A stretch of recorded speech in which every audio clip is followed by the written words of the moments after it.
أعوذ بالله من الشيطان الرجيم. بسم الله الرحمن الرحيم. ثم آتينا موسى الكتاب تماما على الذي أحسن وتفصيلا لكل شيء وهدى ورحمة لعلهم بلقاء ربهم يؤمنون. وهذا كتاب أنزلناه مبارك فاتبعوه واتقوا لعلكم ترحمون. أن تقولوا إنما أنزل الكتاب على طائفتين من قبلنا وإن كنا عن دراستهم لغافلين. أو تقولوا لو أنا أنزل علينا الكتاب لكنا أهدى منهم فقد جاءكم بينة من ربكم وهدى ورحمة فمن أظلم ممن كذب بآيات الله وصدف عنها سنجزي الذين يصدفون عن آياتنا سوء العذاب بما كانوا يصدفون. إن الذين فرقوا دينهم وكانوا شيعا لست منهم في شيء إنما أمرهم إلى الله ثم ينبئهم بما كانوا يفعلون. من جاء بالحسنة فله عشر أمثالها ومن جاء بالسيئة فلا يجزى إلا مثلها وهم لا يظلمون. یہ سورہ انعام کی آیات ہیں جو آیت نمبر 154 سے لے کر 160 تک میں نے آپ کے سامنے تلاوت کی ہیں. ان کا پہلے ترجمہ یہ ہے کہ باری تعالیٰ فرماتے ہیں کہ پھر ہم نے موسیٰ کو کتاب عطا کی تھی جس کا مقصد یہ تھا کہ نیک لوگوں پر اللہ کی نعمت پوری ہو اور ہر چیز کی تفصیل بیان کر دی جائے اور وہ لوگوں کے لیے رہنمائی اور رحمت کا سبب بنے تاکہ وہ آخرت میں اپنے پروردگار سے جا ملنے پر ایمان لے آئیں. اور اسی طرح یہ برکت والی کتاب ہے جو ہم نے نازل کی ہے، لہذا اس کی پیروی کرو اور تقوی اختیار کرو تاکہ تم پر رحمت ہو. کبھی تم یہ کہنے لگو کہ کتاب تو ہم سے پہلے دو گروہوں یعنی یہود و نصارہ پر نازل کی گئی تھی اور جو کچھ وہ پڑھتے پڑھاتے تھے ہم تو اس سے بالکل بے خبر تھے. یا یہ کہو کہ اگر ہم لوگوں پر کتاب نازل ہو جاتی تو ہم ان یہودیوں اور عیسائیوں سے یقیناً زیادہ ہدایت پر ہوتے. لو پھر تمہارے پاس تمہارے پروردگار کی طرف سے ایک روشن دلیل اور ہدایت و رحمت کا سامان آ گیا ہے. اب اس سے بڑھ کر ظالم کون ہوگا جو اللہ کی آیتوں کو جھٹلائے اور ان سے منہ موڑ لے. جو لوگ ہماری آیتوں سے منہ موڑ رہے ہیں ان کو ہم بہت برا عذاب دیں گے کیونکہ وہ برابر منہ موڑے ہی رہے. اے پیغمبر یقین جانو کہ جن لوگوں نے اپنے دین میں تفرقہ پیدا کیا ہے اور گروہوں میں بٹ گئے ہیں ان سے تمہارا کوئی تعلق نہیں ہے. ان کا معاملہ تو اللہ کے حوالے ہے. پھر وہ انہیں جتلائے گا کہ وہ کیا کچھ کرتے رہے ہیں. جو شخص کوئی نیکی لے کر آئے گا اس کے لیے اس جیسی 10 نیکیوں کا ثواب ہے اور جو شخص کوئی بدی لے کر آئے گا تو اس کو صرف اسی ایک بدی کی سزا دی جائے گی اور ان پر کوئی ظلم نہیں ہوگا. پچھلی آیات میں اللہ تبارک و تعالی نے کفار مکہ کفار عرب کی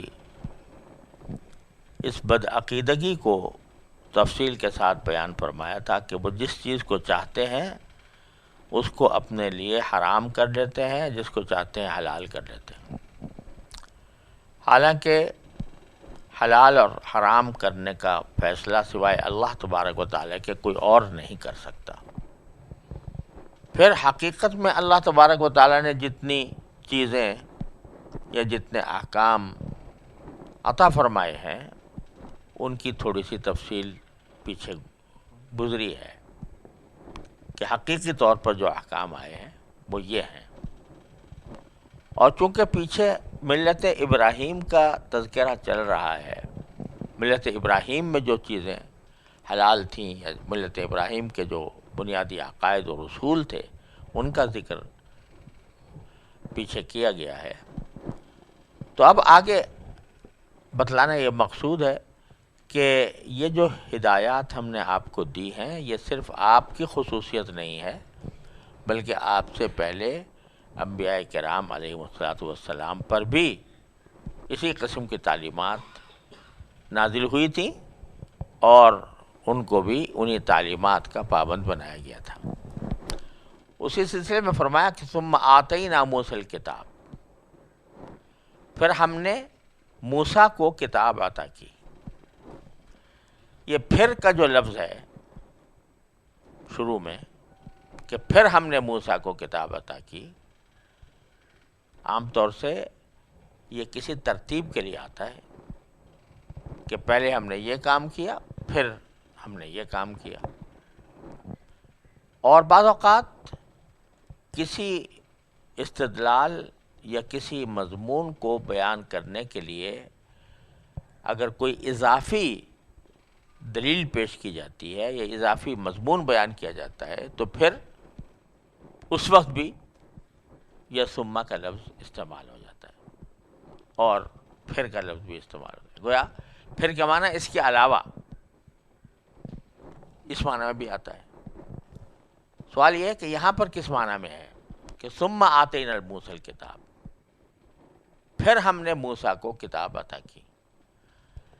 اس میں ایک پہلو یہ ہو سکتا ہے کہ پیچھے جو احکام دیے گئے تھے ذالکم وصاکم بہ، ذالکم وصاکم بہ، ذالکم وصاکم بہ 3 مرتبہ فرمایا گیا تھا، تو وہ سب وہ احکام تھے جو بنی آدم کو دیے گئے تھے حضرت آدم علیہ السلام کے وقت سے. کیونکہ یہ سارے کے سارے احکام جو پیچھے بتائے گئے ہیں یا جو عقائد جو بتائے گئے ہیں یہ ایسے ہیں جو حضرت آدم علیہ السلام کے وقت سے چلے آتے تھے. حضرت ابراہیم علیہ السلام نے انہی کی تلقین فرمائی. تو اب ثم جو آ رہا ہے یعنی پھر، یہ اس ترتیب کے حساب سے آ رہا ہے کہ آدم علیہ السلام کو دیا، پھر ابراہیم علیہ السلام کو دیا. اس ذالکم وصاکم بہ، سارے اے بنی آدم ہم نے اس کی تمہیں وصیت کی، اس کی تمہیں تاکید کی، اور یہ احکام چلے آئے بنی آدم پر، پھر ہم نے موسیٰ کو کتاب عطا فرمائی. تو ترتیب کے لیے بھی ہو سکتا ہے. اور دوسری بات یہ کہ اگرچہ وہ جو ثم میں نے کہہ رہا تھا کہ دوسرے معنی یہ ہوتے ہیں کہ اضافی دلیل کے طور پر کوئی بات کہی جاتی ہے یا اضافی مضمون کے طور پر کوئی بات کہی جاتی ہے، یعنی علاوہ ازیں جیسے ہم اردو میں کہتے ہیں، علاوہ بریں جیسے ہم کہتے ہیں کہ مزید یہ کہ، تو اس معنی میں بھی ثم یہاں پر ہو سکتا ہے. معنی یہ ہے کہ ہم نے یہ احکام ایسے دیے تھے کہ جو بالکل ایسے ہیں کہ جو ایک جس میں ذرا بھی شرافت اور عقل ہوگی تو وہ ان کو مانے گا، لیکن ہم نے صرف اس جو عقلی اور طبعی اور شرافت ہے اس کے اوپر محدود نہیں رکھا، بلکہ ہم نے اس کے علاوہ ہم نے یہ بات اپنی نازل شدہ کتابوں کے اندر درج کر دی. تو یہ ایک اضافی مضمون کے طور پر بھی ہو سکتا ہے. بہرحال فرمانا یہ ہے کہ ہم نے موسیٰ علیہ السلام کو کتاب عطا فرمائی تھی، اور کتاب سے مراد یہاں تورات ہے. اب آگے اس کتاب کی 3-4 صفتیں بیان فرمائی ہیں، یعنی تورات کی. اور مراد یہ ہے کہ وحی کے ذریعے جو کتاب اللہ تبارک و تعالی نازل فرماتے ہیں تو اس کے اندر یہ صفات موجود ہوتی ہیں. پہلی صفت یہ کہ تماماً علی الذی احسن، کہ وہ نعمت پوری کرنے کے لیے نازل کی گئی تھی ان لوگوں کے لیے جو نیک ہوں. تماماً الذی احسن. اب الذی احسن کے معنی جو نیک ہو. یہ مفرد اگر لیا جائے تو اس سے مراد حضرت موسیٰ علیہ السلام ہوں گے، لیکن بعض اوقات الذی کا جو لفظ ہے وہ عموم کا بھی کے لیے بھی استعمال کر لیا جاتا ہے. مراد اگرچہ لفظ اگرچہ مفرد کا ہوتا ہے لیکن مراد اس سے جماعت ہوتی ہے. تو مطلب یہ کہ یہ اللہ تعالیٰ کی طرف سے جو نعمت ہے وہ پوری کرنا مقصود تھا علی الذی احسن، ان لوگوں پر جو نیکی اختیار کریں. یعنی ان کتاب کے نازل کر کے اللہ تعالیٰ نے اپنی نعمت پوری کر دی نیک لوگوں پر. وَتَفْصِيلًا لِكُلِّ شَيْءٍ، اور ہر چیز کی تفصیل بتا دی. یعنی کون سا احکام، کون سے کام فرض ہیں، کون سے ناجائز ہیں، کون سے جائز ہیں، یہ ساری تفصیلات بتا دی. وَهُدًى وَرَحْمَةً، تیسری صفت یہ کہ ہدایت پر مشتمل تھی اور رحمت پر. یہ بکثرت اللہ تبارک و تعالیٰ نے کلام اللہ کے لیے، چاہے وہ قرآن کریم کی شکل میں ہو یا پچھلے کتابوں کی شکل میں ہو، یہ ہدن و رحمہ دو لفظ استعمال فرمائے.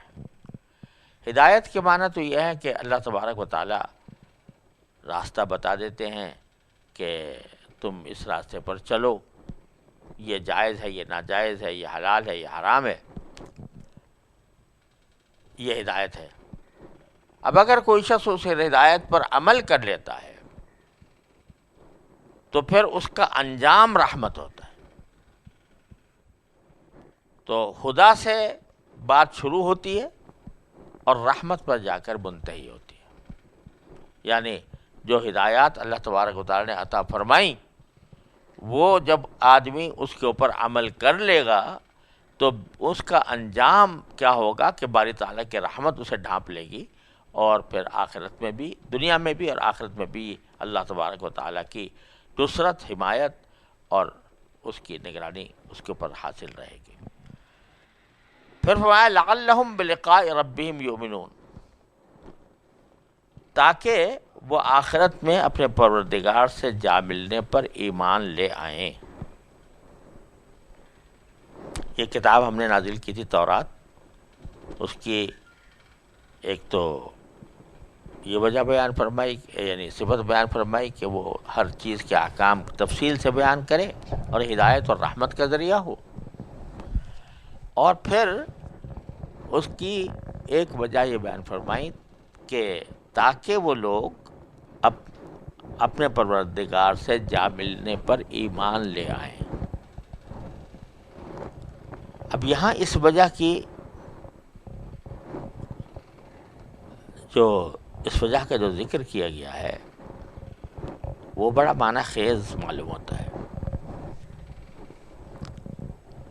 یہ جتنے کتابیں تورات کے اندر جو کچھ بیان فرمایا گیا تھا، وہ احکام جو تھے، وہ احکام تو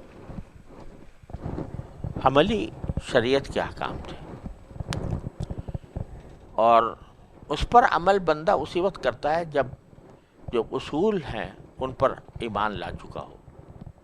اللہ پر ایمان ہو، اللہ کی توحید پر ایمان ہو، پیغمبر پر ایمان ہو، کتاب پر ایمان ہو، آخرت پر ایمان ہو، تب وہ آدمی وہ کام وہ کرتا ہے کتاب. یہاں یہ فرمایا جا رہا ہے کہ ہم کتاب کو تفصیلی احکام بیان کرنے کا تقاضا یہ تھا، مطلب یہ تھا کہ ہم ان لوگوں کے اندر آخرت کا ایمان پیدا کر دیں. تو بظاہر تو ترتیب یہ برعکس معلوم ہو رہی ہے. آخرت پر ایمان پہلے ہوتا ہے اور پھر احکام پر عمل بعد میں ہوتا ہے. لیکن احکام پہلے بیان کیے گئے تاکہ وہ اللہ تعالی سے جا ملنے پر ایمان لے آئیں. بظاہر اس کا مقصد تو یہ ہے کہ جو کتاب ہے اس کے اندر جس طرح فروعی احکام مذکور ہیں اسی طرح عقائد بھی مذکور ہیں. اس عقائد میں سب سے اہم اور مفید عقیدہ جو ہوتا ہے وہ آخرت کا ہوتا ہے، لہذا اس کا خصوصی طور پر ذکر کر دیا. لیکن کچھ ایسا لگتا ہے کہ شاید اس طرف بھی اشارہ ہو کہ جتنا جتنا بندہ احکام شریعت پر عمل کرتا جاتا ہے محض اتباع کی خاطر، کرتا جاتا ہے کرتا جاتا ہے کرتا جاتا ہے، تو اسی حساب سے انسان کے دل میں آخرت کا عقیدہ مزید پختہ ہوتا چلا جاتا ہے۔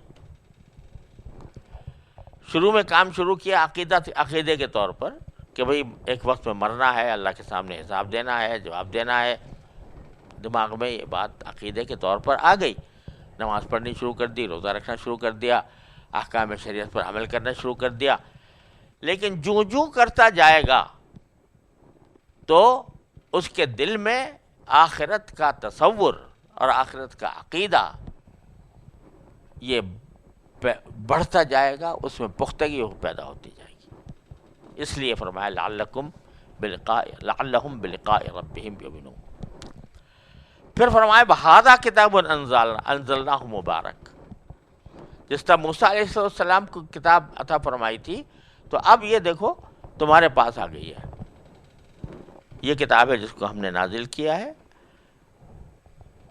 مبارک، برکتوں والی کتاب ہے، برکتوں والی کتاب ہے۔ اللہ تبارک و تعالیٰ نے اس میں برکت ڈالی ہے۔ خاص طور پر مبارک کا لفظ بظاہر جو استعمال کیا گیا ہے قرآن کریم کے لیے یہاں پر، وہ شاید اس معنی میں ہو کہ تورات اور انجیل کا جو نفع تھا وہ اپنے اپنے وقت میں الحمدللہ حاصل ہوا ان لوگوں کو جنہوں نے اس کی اتباع کی، لیکن چونکہ وہ ہمیشہ کے لیے نہیں تھا اور نہ ساری انسانیت کے لیے تھا، تو وہ نفع اسی قوم کی حد تک، اسی زمانے کی حد تک محدود ہو گیا۔ لیکن اب یہ جو کتاب آ رہی ہے یہ قیامت تک کے لیے آ رہی ہے، ساری انسانیت کے لیے آ رہی ہے، لہذا اس کی برکات جو ہیں وہ آخر وقت تک باقی رہیں گی، قیامت قائم ہونے تک باقی رہیں گی۔ اس لیے خاص طور پر اس کو مبارک فرمایا گیا کہ اس میں برکتوں والی کتاب ہے۔ فاتبعوہ، اب تم یہ چاہو کہ اس کی اتباع کرو، واتقوا، اور اللہ سے ڈرو، لعلکم ترحمون، تاکہ تم پر رحم کیا جائے۔ اب آگے وجہ یہ بیان فرما رہے ہیں باری تعالیٰ کہ ان تقولوا، ہم نے یہ کتاب اس لیے نازل کی ہے کہ کبھی تم یہ کہنے لگو جب تم سے باز پرس ہو کہ بھئی تم نے اللہ کو ایک کیوں نہیں مانا تھا اور اللہ کے پیغمبروں کو کیوں نہیں مانا تھا، تو اس کے جواب میں تم کہنے لگو کہ کتاب تو ہم سے پہلے 2 گروہوں پر نازل کی گئی تھی، انما انزل الکتاب علی طائفتین من قبلنا، 2 گروہوں سے مراد یہود اور نصارہ، کہ یہود پر تورات اور نصارہ پر انجیل۔ وَإِن كُنَّا عَن دِرَاسَتِهِمْ لَغَافِلِينَ، اور یہ یہودی لوگ جو ہیں جو کچھ پڑھتے پڑھاتے تھے ہم تو اس سے بے خبر تھے، تو پھر ہمیں تو پہلے کوئی آسمانی رہنمائی حاصل ہوئی نہیں، لہٰذا ہم بے قصور ہیں۔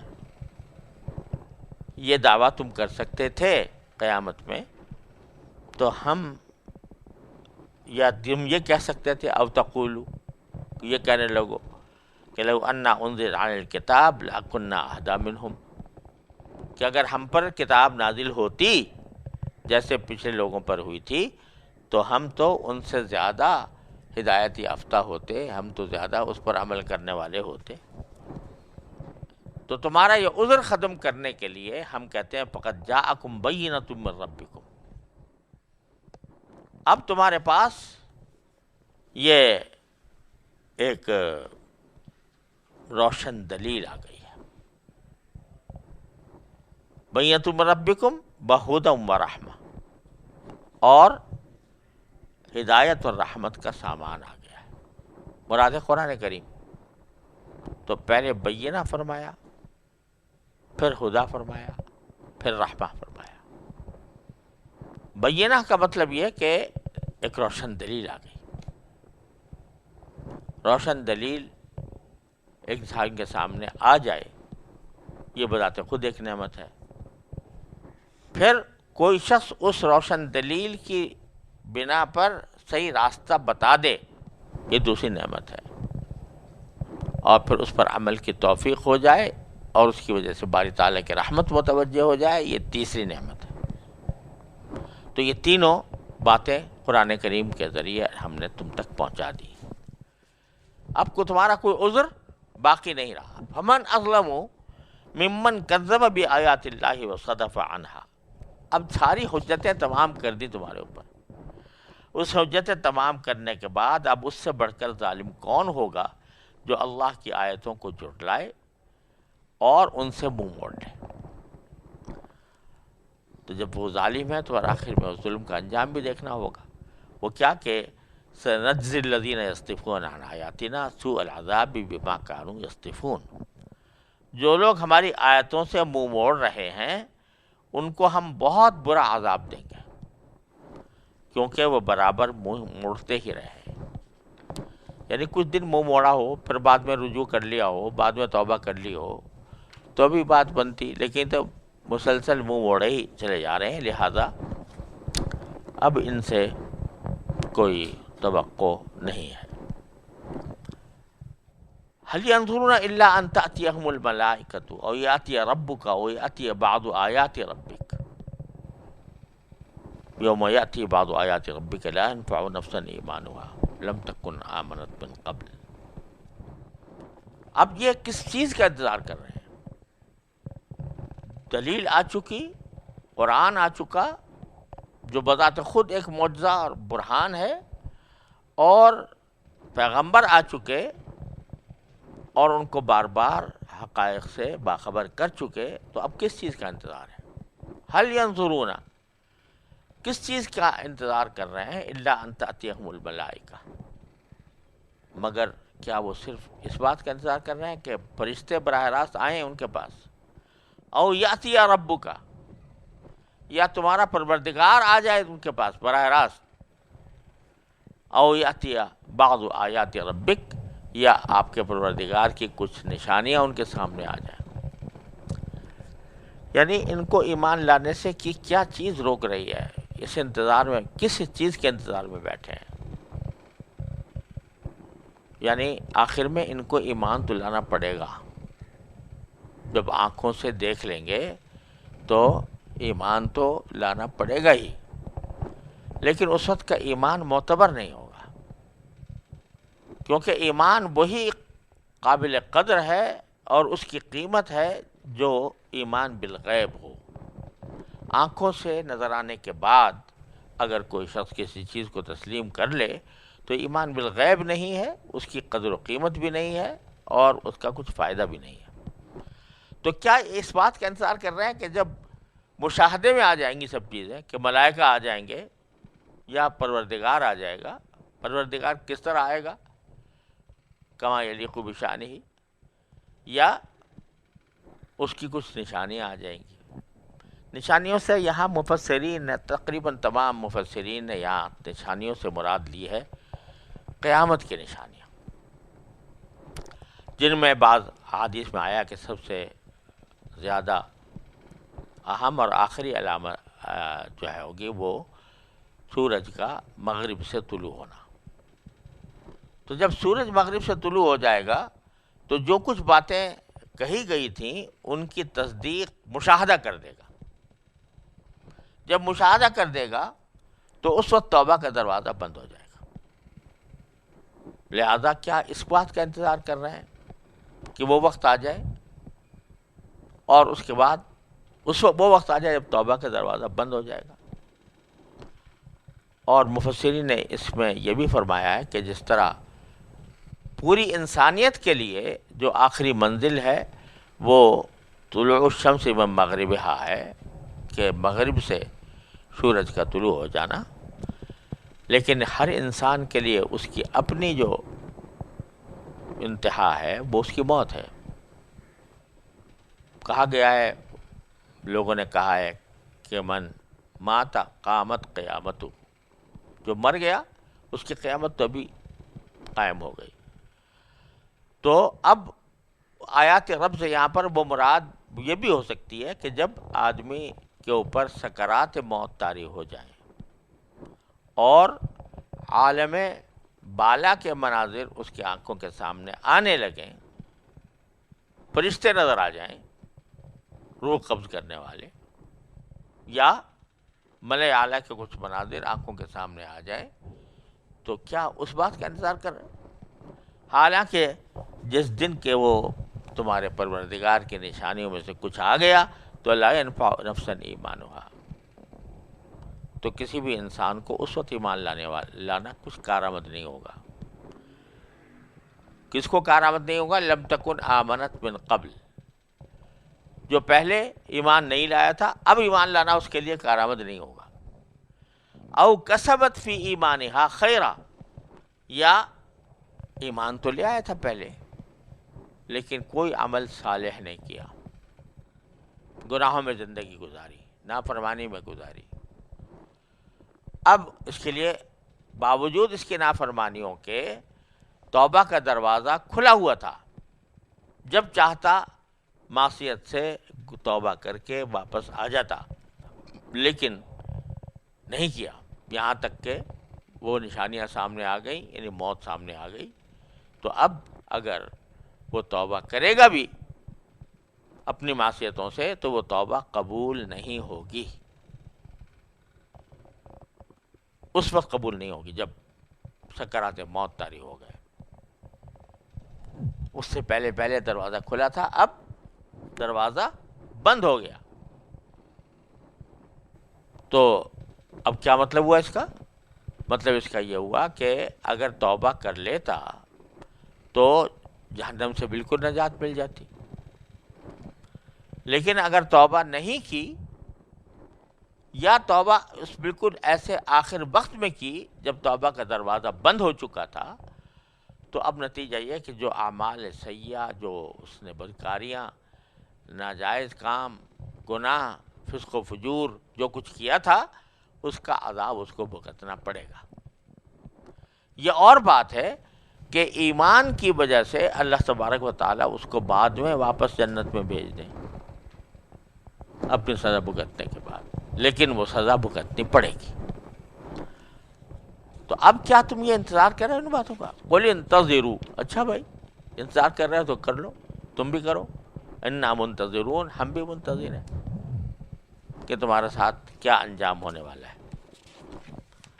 پھر آگے اللہ تبارک و تعالیٰ نے فرمایا ان الذین فرقوا دینہم وکانوا شیعا، پیچھے گزرا تھا کہ ان ھذا صراطی مستقیما فاتبعوہ ولا تتبعوا السبل فتفرق بکم عن سبیلہ، ہم نے تمہارے سامنے ایک سیدھا راستہ بتا دیا ہے، اس کے پیچھے چلو، اور دوسرے راستے جو ادھر ادھر نکل رہے ہیں ان کے پیچھے نہ پڑو۔ اب جو لوگ پڑ گئے ہیں اس کے پیچھے ان کا ذکر ہے کہ بے شک وہ لوگ جنہوں نے دین میں تفرقہ پیدا کیا، وکانوا شیعا، اور گروہوں میں بٹ گئے، لست منہم فی شیء، تمہارا ان سے کوئی تعلق نہیں، انما امرہم الی اللہ، ان کا معاملہ اللہ کے سپرد ہے، ثم ینبئہم بما کانوا یفعلون، پھر اللہ تعالیٰ ان کو بتائے گا کہ وہ کیا کیا کرتے تھے۔ یعنی ایسے لوگوں سے آپ بے تعلق رہیں، اور جو کچھ ہونا ہوگا اللہ تبارک و تعالیٰ ان کی برائیوں کا بدلہ ان کو عطا فرمائیں گے۔ اب یہ مراد اس سے کیا ہے کہ دین میں تفرقہ پیدا کر دیا۔ اب دین میں تفرقہ پیدا کرنے کی کئی صورتیں ہوتی ہیں۔ ایک صورت تو یہ ہے کہ جو اصول مقررہ ہے، توحید، رسالت، آخرت، انہی کے اندر اختلاف پیدا کر دیا۔ توحید کے خلاف کوئی عقیدہ مقرر کر لیا، یا نبی کریم سرور دو عالم صلی اللہ علیہ وسلم پر ایمان کے جو تقاضے ہیں ان میں سے کسی میں کوئی کمی کر دی، یا آخرت کے بارے میں کوئی نیا نظریہ پیش کر دیا کہ یہ تو محض ایک خیال ہے اور حقیقت میں وہ باتیں نہیں ہوں گی جو بیان کی گئی ہیں، وہ تمثیل ہیں مثلا. تو ایک تفرقہ ہوتا ہے جو اصول عقائد میں کیا جاتا ہے، اس کے نتیجے میں وہ ان کا انسان بعض اوقات اسلام سے خارج ہی ہو جاتا ہے. اور دوسرا تفرقہ یہ ہے کہ اگرچہ اصول مقررہ کے اندر تو کوئی کمی بیشی نہیں کی، لیکن کوئی نئی بدعتیں ایجاد کرنی جو پہلے نہیں تھی، یعنی جن کو دین کا حصہ سمجھا نہیں جاتا تھا ان کو دین کا حصہ بنا دیا. تو یہ بھی تفریقے کی بدترین شکل ہے. اور اس کی تفصیل ایک صحیح حدیث میں آئی ہے کہ نبی کریم سرور دو عالم صلی اللہ علیہ وسلم سے منقول ہے کہ میری امت کو بھی وہی حالات پیش آئیں گے جو بنی اسرائیل کو پیش آئے تھے، کہ جس طرح کی بدعمالیوں میں وہ مبتلا ہوئے میری امت کے لوگ بھی مبتلا ہوں گے. اسی میں یہ بھی فرمایا کہ بنی اسرائیل 72 فرقوں میں بٹ گئے تھے، میری امت کے 73 فرقے ہوں گے، جن میں سے ایک فرقے کے علاوہ سب دوزخ میں جائیں گے. صحابہ کرام نے عرض کیا کہ وہ جو نجات پانے والا فرقہ ہے وہ کون سا ہوگا؟ تو آپ نے فرمایا ما انا علیہ واصحابی، یعنی وہ جماعت جو میرے طریقے پر اور میرے صحابہ کے طریقے پر ہوگی وہ نجات پانے والی ہوگی. تو اس سے کیا پتہ چلا کہ معیار حق جو ہے وہ نبی کریم سرور دو عالم صلی اللہ علیہ وسلم اور آپ کے صحابہ ہیں. ما انا علیہ واصحابی. تو جو ان سے جو چیز دین کا ایک حصہ ہونے کے طور پر معلوم اور ثابت ہو گئی وہ دین ہے. اب ایک شخص کوئی نیا طریقہ نکالتا ہے یا نئی بات نکالتا ہے جو نہ رسول کریم صلی اللہ علیہ وسلم نے ارشاد فرمائی، نہ آپ نے اس پر عمل کیا، نہ صحابہ کرام نے ارشاد فرمائی، نہ اس پر عمل کیا، اور اب کہتا ہے کہ یہ میں جو طریقہ بتا رہا ہوں یہ دین کا، یہ بھی دین کا ایک حصہ ہے. یعنی یا تو اس کو واجب قرار دے رہا ہے ایک نئے طریقے کو، یا اس کو سنت قرار دے رہا ہے، حالانکہ اس کے واجب یا سنت ہونے کی کوئی دلیل نہ رسول کریم صلی اللہ علیہ وسلم کے اقوال و افعال میں ہے، نہ صحابہ کرام کے تعامل میں ہے. اس کو کہتا ہے کہ یہ کرو، اور جو نہیں کرتا اس پر نکیر کرتا ہے اور اس کو برا بھلا کہتا ہے، اس کو مختلف القاب سے نوازتا ہے. تو اس کے معنی یہ کہ اس نے ایک دین میں ایک ایسی چیز شامل کر لی جو دین کا حصہ نہیں تھی. اس کو بدعت کہتے ہیں. اور بعض اوقات یہ بدعتیں ایسی ہوتی ہیں کہ دیکھنے میں بڑی اچھی لگتی ہیں. ایسا لگتا ہے کہ یہ اس میں کیا حرج ہے، یہ تو اچھا کام ہے. لیکن اچھا کام در حقیقت اپنی طرف سے بنایا ہوا اچھا کام ہے، اللہ کی طرف سے بتایا ہوا نہیں، صحابہ کرام کی طرف سے بتایا ہوا نہیں. تو اس واسطے اس کا کوئی اعتبار نہیں. اور میں اس کی مثال یہ دیا کرتا ہوں کہ جیسے کوئی شخص مغرب کی 3 رکعتوں میں 1 رکعت کا اضافہ کر دے، تو کوئی پر اعتراض کرے تو کہے بھی میں نے کیا گناہ کیا، میں نے تو تلاوت زیادہ کی، 1 رکوع زیادہ کیا، 2 سجدے زیادہ کیے، اللہ کا ذکر زیادہ کیا، کیا حرج ہے؟ تو ظاہر ہے کہ اس کی یہ بات غلط ہوگی، کیونکہ اس نے دین میں اپنی طرف سے 1 رکعت کا اضافہ کر دیا. وہ 1 رکعت کا اضافہ باوجود اس کے کہ ذکر پر مشتمل ہے، درود پر مشتمل ہے، پھر بھی وہ اس کے لیے باعث ببال ہوگا. کیوں؟ اس لیے کہ اپنی طرف سے کیا. یہی حال ساری بدعات کا ہے کہ ہم اپنی طرف سے کوئی چیز بنا کر کہہ دیں کہ یہ بھی دین کا حصہ ہے، تو یہ یہ دین میں تفرقہ پیدا کرنے کا یہ راستہ ہوتا ہے. دیکھیے دین ایک چلا جا رہا ہے سیدھے راستے پر، اس پر سارے مسلمان عمل کرتے چلے جا رہے ہیں. اب ایک شخص آتا ہے کہ نہیں یہ کام بھی کرو، دائیں طرف کا یا بائیں طرف کا، تو اب یہ اس نے ایک نئی بات پیدا کر دی دین میں. تو دین میں تفریق اس طرح پیدا ہوئی. اگر وہ یہ بات نہ کرتا تو دین جس طرح چلا جا رہا تھا سیدھا وہ چلا جاتا، آخر تک پہنچتا. لیکن جب اس نے کسی نے ایک چیز نئی پیدا کر کے کہا کہ یہ دین ہے، یہ بھی دین ہے، مانو اس کو کہ یہ بھی دین ہے، تو تفرقہ وہاں سے پیدا ہو گیا. تو ان الذین فرقوا دینہم، جنہوں نے اپنے دین کو تفریق پیدا کر دی، وکانوا شیعا، اور مختلف گروہوں میں بٹ گئے. بھئی اگر وہ نئی بات نہ نکالتا تو کتنے گروہ ہوتے؟ ایک ہی چلا جا رہا تھا، قیامت تک وہ باقی رہتا. اب ایک آدمی آ کر بیچ میں ایک نئی بات نکال کے کہہ رہا ہے کہ یہ دین ہے، تو ایک فرقہ وہ بن گیا. دوسرا آ کے کہتا ہے کہ نہیں یہ بھی دین ہے، تو دوسرا فرقہ بن گیا. تیسرا آ کے کہتا ہے یہ بھی دین ہے، وہ ایک فرقہ بن گیا. تو جتنے جتنے لوگ نئی باتیں نکالتے جائیں گے دین کا حصہ قرار دیتے ہوئے، تو اتنے ہی فرقے بنتے جائیں گے. وَكَانُوا شِيَعًا، تو اس کے نتیجے میں گروہ میں بٹ گئے. لَسْتَ مِنْهُمْ فِي شَيْءٍ، تو پہلا نتیجہ تو ان کا یہ ہے کہ جو اس طرح دائیں بائیں جا رہے ہیں آپ کا ان سے کوئی تعلق نہیں.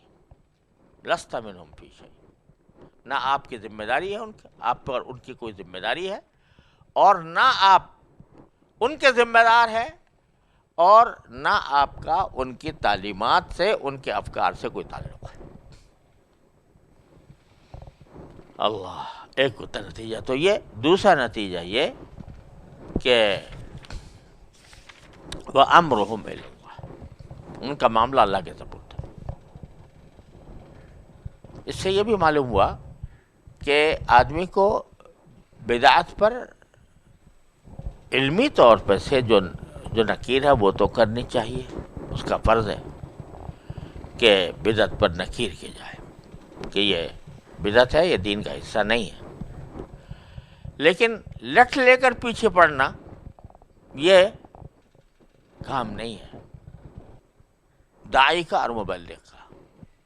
اسی لیے فرمایا کہ بھائی ایک یہ تو کہہ دو لست منہم فی شیء، آپ اس سے اپنی برات کا اظہار کر دو اور کہہ دو میرا کوئی تعلق نہیں ہے اس سے، نکیر کرو اس کے اوپر، لیکن اس کے بعد معاملہ اللہ پر چھوڑ دو.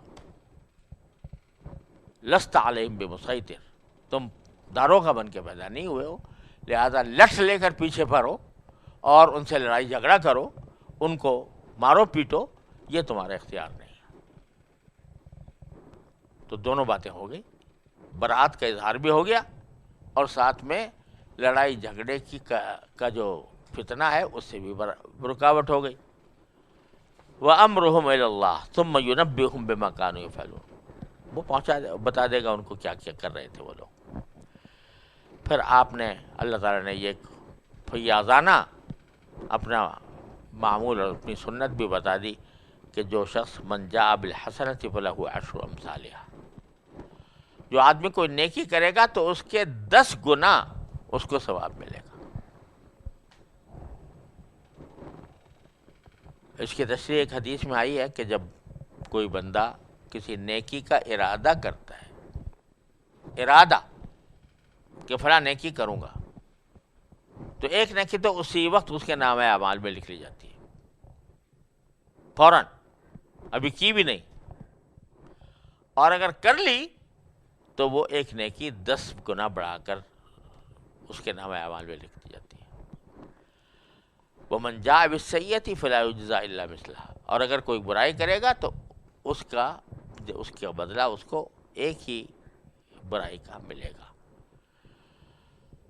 تو نیکی کے معاملے میں تو یہ ہے کہ اگر ارادہ کر لیا تو ایک نیکی لکھی گئی، اور اگر کر بھی لیا اس نیکی کو تو 10 گنا اجر لکھ دیا گیا. اور بدی کا معاملہ یہ ہے کہ اگر بدی کا ارادہ کیا کی نہیں تو وہ بدی لکھی نہیں جائے گی صرف ارادے سے، لیکن جب کر لی تو ایک ہی برائی لکھی جائے گی. یہ اللہ تعالیٰ نے فیاضانہ سنت مقرر کی ہے۔ اب جو یہاں 10 کا ذکر ہے کہ 10 گناہ لکھا جاتا ہے، اس کو بعض حضرات نے تو یہ کہا ہے کہ ہاں 10 سے 10 ہی مراد ہے، یعنی ہر نیکی کا ثواب 10 گنا ملے گا۔ لیکن دوسرے بعض حضرات نے کہا یہ 10 جو ہے تکثیر کے لیے ہے، تحدید کے لیے نہیں ہے۔ یعنی جیسے کہتے ہیں 10 مرتبہ کہہ دیا تم سے، تو اس سے مراد یہ نہیں ہوتا کہ گنتی کر کے 10 مرتبہ کہہ دیا، بلکہ تکثیر مراد ہوتا ہے کہ بار بار کہہ دیا۔ اسی طریقے سے 10 کی کوئی تحدید نہیں ہے، واللہ یضاعف لمن یشاء، اور جیسے صدقے کے بارے میں آیا کہ 700 گنا اجر ملتا ہے، تو اس واسطے 10 کی کوئی تحدید ایسی نہیں ہے جو ہر ایک جگہ جاری ہو۔ اللہ تعالیٰ کی رحمت اس سے کہیں زیادہ وسیع ہے، اور وہ اس سے بھی کہیں زیادہ 100 گنا، 10 گنا، 1000 گنا، یا جتنا چاہے وہ بڑھا کر اس کا ثواب دے دیتی ہے۔ تو فرمایا کہ من جاء بالسیئۃ فلا یجزی الا مثلھا وہم لا یظلمون، یہ ایک ایسا قانون بتا دیا کہ بھئی سارے احکام تو ہم نے تمہیں دے دیے ہیں، اب ذرا یہ دیکھو کہ اللہ تبارک و تعالیٰ کے ہاں تمہارے اعمال کا کس طرح وزن ہوگا اور کس طرح تمہیں اس کا بدلہ دیا جائے گا۔ اللہ تعالیٰ ہمیں نیکیوں کی توفیق عطا فرمائے اور بدیوں سے بچنے کی توفیق عطا فرمائے۔ وآخر دعوانا الحمدللہ رب العالمین۔